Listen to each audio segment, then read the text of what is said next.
Assalamualaikum warahmatullahi wabarakatuh. Bertemu lagi bersama saya Ayu di mata kuliah Sistem Informasi Manajemen. Nah, kita sudah berada di pertemuan minggu ke-6. Artinya di minggu lalu kita sudah melaksanakan kuis. Apakah semua kuisnya sudah dikerjakan? Baik, kita lanjutkan. Di minggu ini kita akan membahas tentang aset sistem komputer. Nah,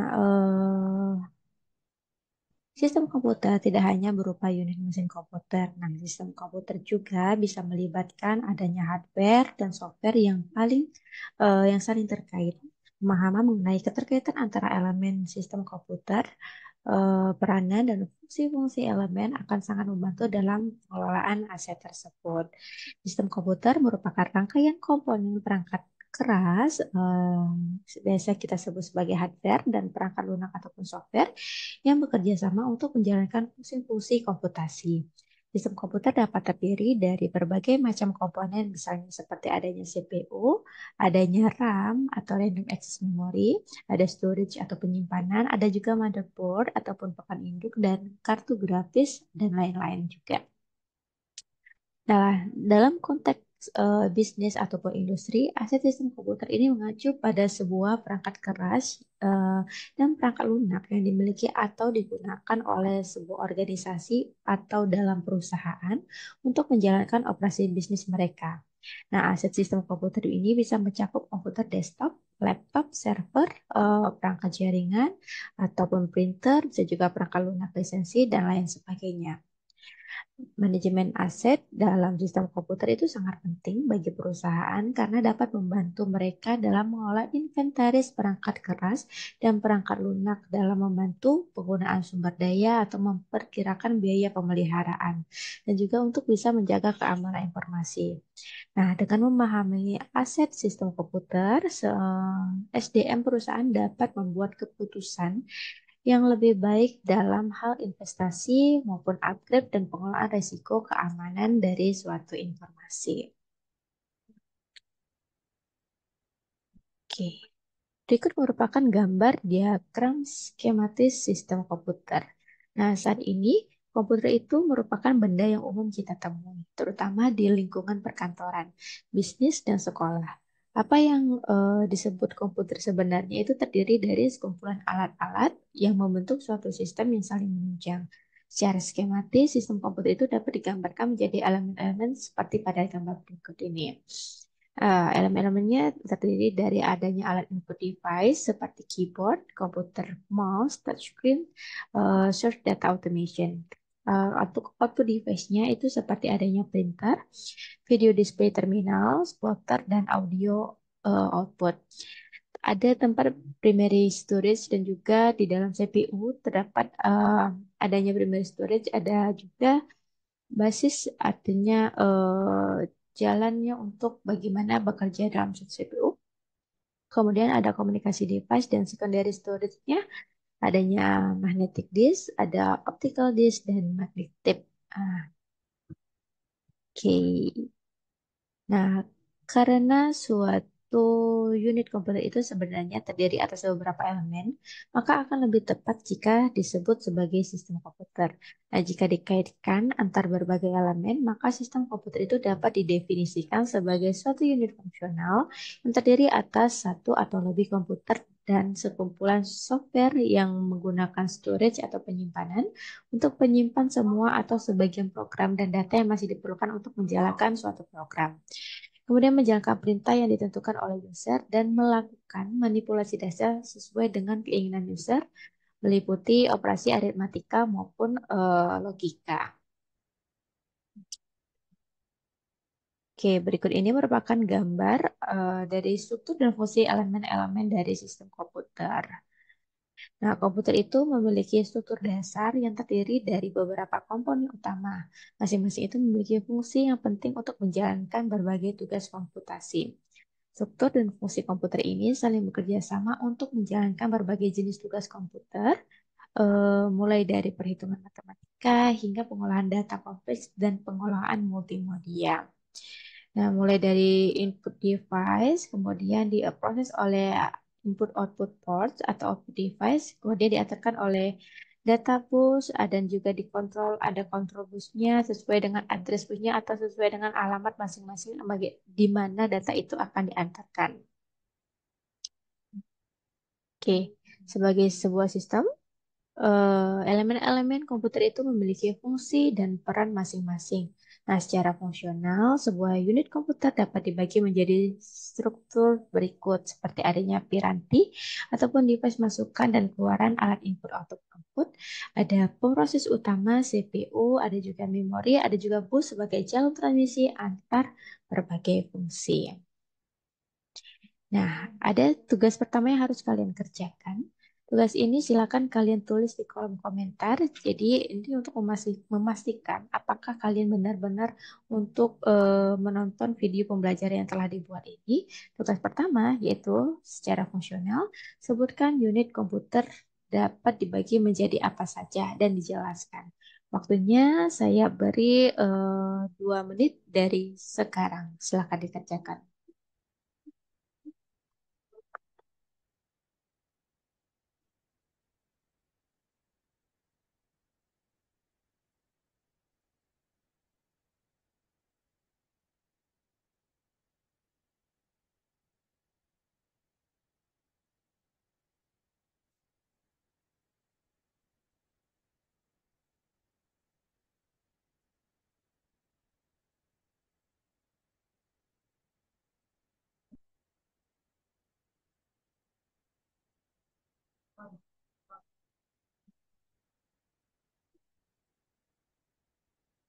Waktunya 1 menit lagi.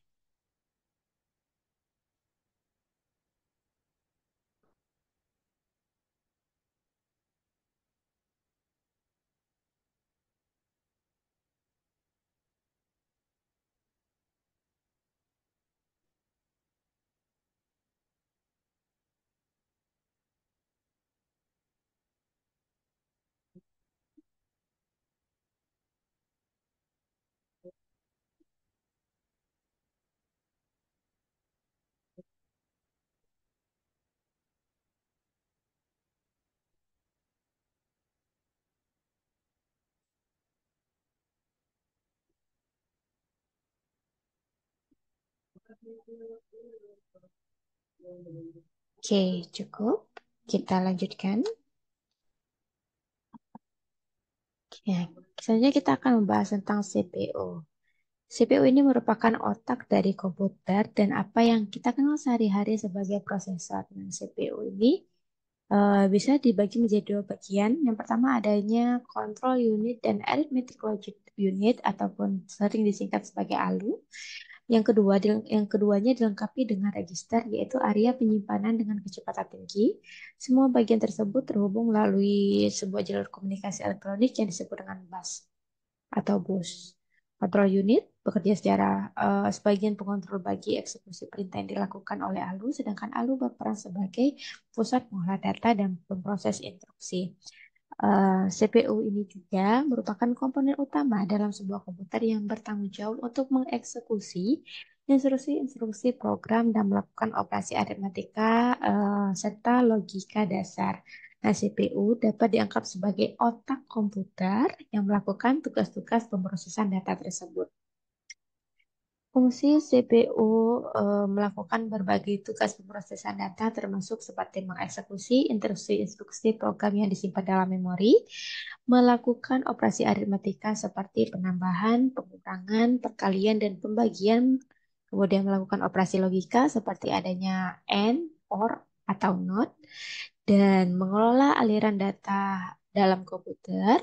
Nah, struktur CPU terdiri dari berbagai komponen utama, termasuk seperti tadi yang sudah dijelaskan ada unit control yang bertanggung jawab untuk mengatur aliran data dan instruksi dalam sistem, dalam pengambilan instruksi dan memori, mengkodekan instruksi tersebut dan mengatur operasi-operasi yang dia perlukan. Nah, di dalam unit aritmatika logika atau ALU, itu dapat melakukan operasi aritmatika bisa seperti penjumlahan, pengurangan, pembagian, dan lain-lain. Dan operasi logika seperti yang dijelaskan tadi, yaitu seperti AND, OR, dan NOT. Register itu tempat menyimpan sementara untuk data dan instruksi-instruksi yang sedang diolah Dan register termasuk register instruksi, register data, dan register status. Oke.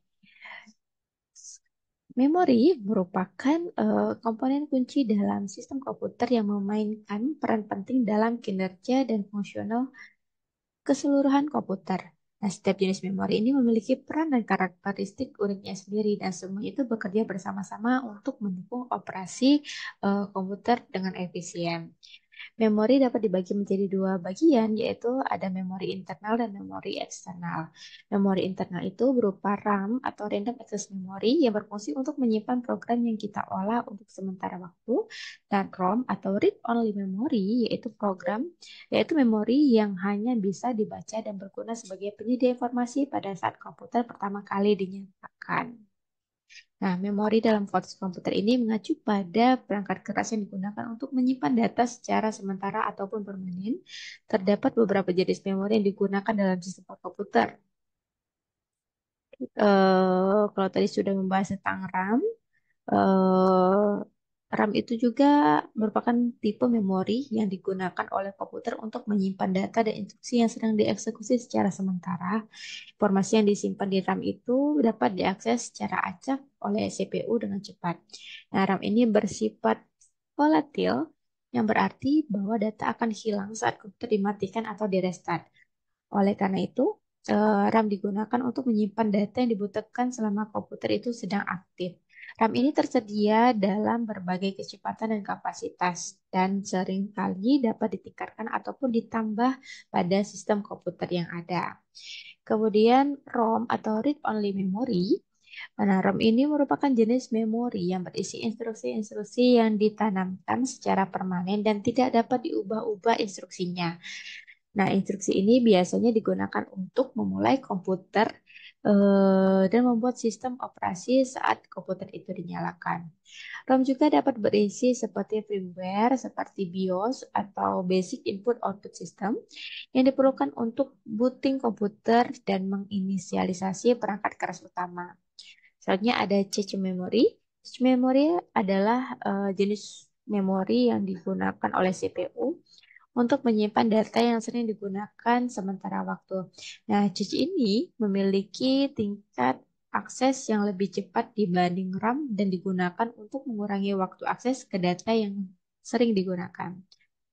Nah, cache ini dibagi menjadi tingkat level 1, level 2, level 3 sesuai dengan jaraknya dari CPU dengan tingkat yang lebih tinggi memiliki kapasitas yang lebih besar tetapi kecepatan akses yang lebih lambat. Oke, selanjutnya ada namanya virtual memory. Virtual memory itu merupakan teknik yang digunakan oleh sistem operasi untuk mengalokasikan ruang memori secara dinamis di antara RAM dan penyimpanan sekunder seperti hard drive. Nah, ini memungkinkan sistem untuk menjalankan program yang membutuhkan lebih banyak memori daripada yang tersedia di dalam RAM fisik. Ketika RAM itu penuh, sistem operasi akan menggunakan virtual memory dengan cara mengalihkan data yang tidak sedang digunakan dari RAM ke penyimpanan sekunder dan mengambilnya kembali saat RAM memerlukannya. Oke, selanjutnya bus. Bus merupakan jalur lalu lintas data secara efektif di dalam komputer. Nah, dalam konteks komputer ini, bus itu merujuk pada jalur komunikasi yang digunakan untuk mentransfer data antar berbagai komponen dalam sistem komputer. Bus ini menyediakan jalur untuk mentransfer data, alamat, kontrol, dan sinyal-sinyal lain yang diperlukan untuk komunikasi antar CPU, memori, perangkat input-output, dan komponen-komponen lainnya di dalam sistem komputer. Oke. Secara fungsional, bus itu dapat disediakan dibagi menjadi tiga macam. Ada namanya address bus, data bus, dan control bus. Kita bahas terlebih dahulu dari address bus. Address bus ini merupakan bagian yang digunakan untuk menandakan lokasi sumber ataupun tujuan pada proses transfer data. Nah, melalui jalur bus ini, CPU akan mengirimkan alamat memori yang akan ditulis atau dibaca. Biasanya, address bus ini terdiri dari 16, 20, 24, ataupun 32 jalur paralel. Nah, address bus ini bagian dari sistem bus yang pada sebuah komputer yang digunakan oleh CPU untuk mengirimkan alamat memori atau alamat peringkat input-output yang melakukan operasi membaca dan menulis data. Address bus ini memungkinkan CPU untuk berkomunikasi dengan memori utama seperti atau RAM, memori CC, dan perangkat input-output yang membentuk alamat lokasi di mana data harus dibaca maupun ditulis. Oke. Ada beberapa karakteristik dari address bus itu, mulai dari lebar busnya atau bus width-nya. Lebar bus itu, lebar address bus ini menentukan jumlah bit yang dapat ditransfer secara bersamaan. Misalnya address bus 32 bit memungkinkan CPU untuk mengakses hingga 2 sampai 30 atau sekitar 4 miliar alamat memori yang berbeda. Nah, lebar address bus ini juga menggunakan kapasitas maksimum memori yang dapat diakses oleh sistem. Sebagai contoh, misalnya dengan address bus 32 bit, CPU dapat mengakses hingga 4 GB memori. Nah, kapasitas memori yang dapat diakses itu, address bus ini memungkinkan CPU untuk mengakses alamat memori yang ditentukan untuk membaca atau menulis data. Alamat ini biasanya ditentukan dalam bentuk bilangan biner. Kapasitas maksimum memori yang dapat diakses oleh CPU ini ditentukan oleh lebar address bus. Dalam sistem dengan address bus 32 bit, CPU dapat mengakses 4 GB memori, dan dalam sistem dengan address bus yang 64 bit, kapasitas maksimum memori yang dapat diakses jauh lebih besar. Oke, selain memori utama, address bus juga digunakan untuk mengakses perangkat input-output, misalnya seperti keyboard, mouse, printer, dan perangkat lainnya. CPU menggunakan address bus ini untuk mengirimkan alamat perangkat input-output yang tepat dan saat melakukan operasi input-output. Address bus ini bekerja sama dengan bus data dan bus kontrol untuk mengatur akses dan mentransfer data CPU antar CPU, memori, dan perangkat input-output dalam sistem komputer. Nah, ini adalah bagian penting dari arsitektur komputer yang memungkinkan bahwa CPU untuk berkomunikasi dengan berbagai komponen di dalam suatu sistem. Oke, selanjutnya ada databus. Databus ini merupakan jalur perpindahan dari antar modul dalam sistem komputer. Pada suatu saat tertentu, masing-masing saluran hanya dapat membawa satu bit data sehingga jumlah saluran menentukan jumlah bit yang dapat ditransfer pada suatu saat. Lebar databus ini menentukan kinerja sistem secara keseluruhan.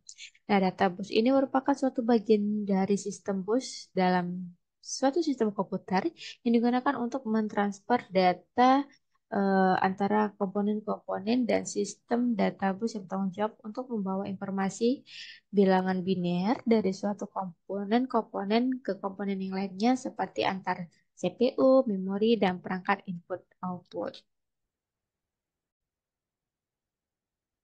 Oke, databus ini digunakan untuk mentransfer data antara CPU, memori, dan perangkat input-output, misalnya ketika CPU membaca instruksi atau mengambil data dari memori. Nah, data tersebut dikirim melalui databus. Databus yang ditransfer melalui databus ini bisa berupa seperti instruksi, operan, ataupun operasi aritmatika, logika, atau yang lainnya yang diperlukan oleh suatu sistem. Nah, kecepatan transfer data melalui databus ini biasanya diukur dengan throughput, misalnya dalam megabyte per detik. Ini dipengaruhi oleh lebar bus, kecepatan clock system, dan faktor-faktor lainnya seperti latensi. Nah, meningkatkan kecepatan databus ini dapat meningkatkan kinerja sistem dengan mempercepat transfer data antar komponen-komponen. Komponen-komponen dalam sistem harus kompatibel dengan lebar databus yang sama untuk dapat berkomunikasi dengan benar. Misalnya jika CPU menggunakan databus 64 bit, maka memori dan perangkat input-output juga harus mendukung databus 64 bit.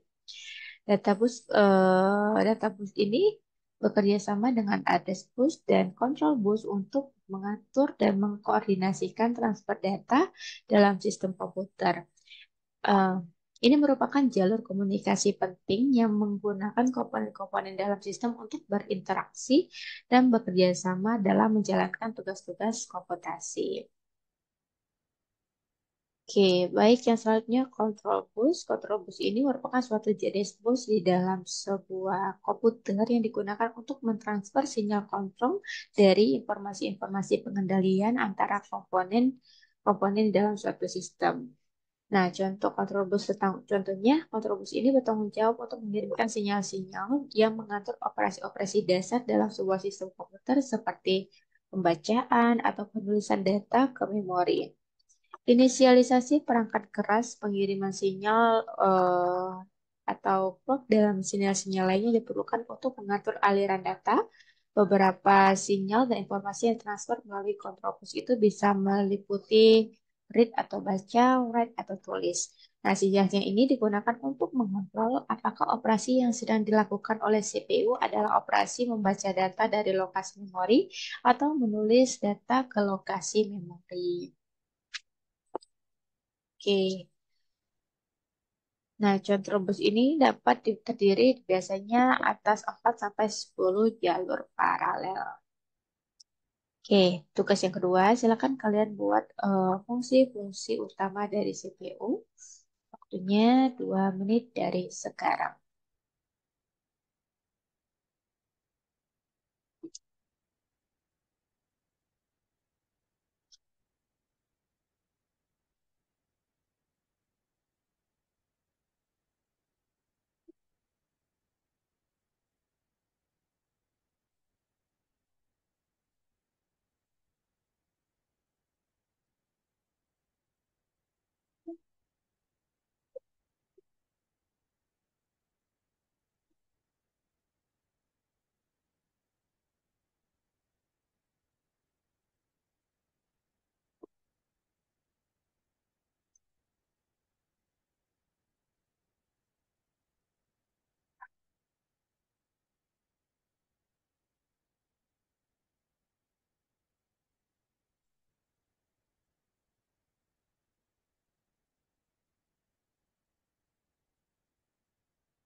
Oke, waktunya habis. Lanjutkan pertemuan kita pada minggu ini. Sampai ketemu lagi di pertemuan part yang kedua. Assalamualaikum warahmatullahi wabarakatuh.